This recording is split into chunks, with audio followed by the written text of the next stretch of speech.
Máy có thể thu và phiên dịch tiếng Campuchia một cách dễ dàng. ម៉ាស៊ីននេះអាចថតនិងបកប្រែភាសាខ្មែរបានយ៉ាងងាយស្រួល Phiên dịch ngay sau khi kết thúc câu nói. បកប្រែភ្លាមៗបន្ទាប់ពីសន្ទរកថា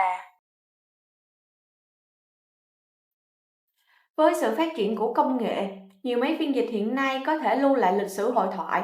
Từ đó, giúp người xem có thể xem lại và rút kinh nghiệm. Điều này tạo ra một quá trình học tập chủ động và linh hoạt. Trong môi trường làm việc đa quốc gia, người sở hữu máy phiên dịch thường được đánh giá cao nhờ khả năng giao tiếp hiệu quả và tinh thần sẵn sàng hội nhập. Như vậy, máy phiên dịch không chỉ là thiết bị công nghệ mà còn là công cụ giúp mỗi cá nhân không ngừng hoàn thiện kỹ năng, mở rộng tư duy và nâng cao giá trị bản thân trong xã hội tri thức.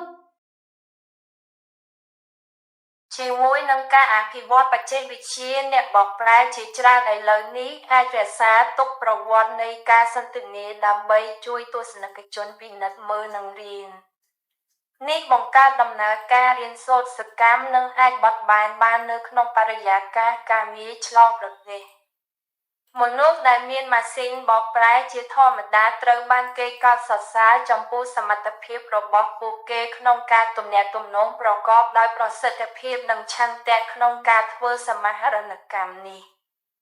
អ្នកបកប្រែមិនត្រឹមតែជាឧបករណ៍បច្ចេកវិទ្យាប៉ុណ្ណោះទេប៉ុន្តែវាក៏ជាឧបករណ៍ជួយឲ្យមនុស្សគ្រប់រូបបន្តកែលម្អជំនាញពង្រីកវិមាត្រ4និងបង្កើនតម្លៃខ្លួនឯងនៅក្នុងសង្គមផងដែរ បញ្ញវន្ត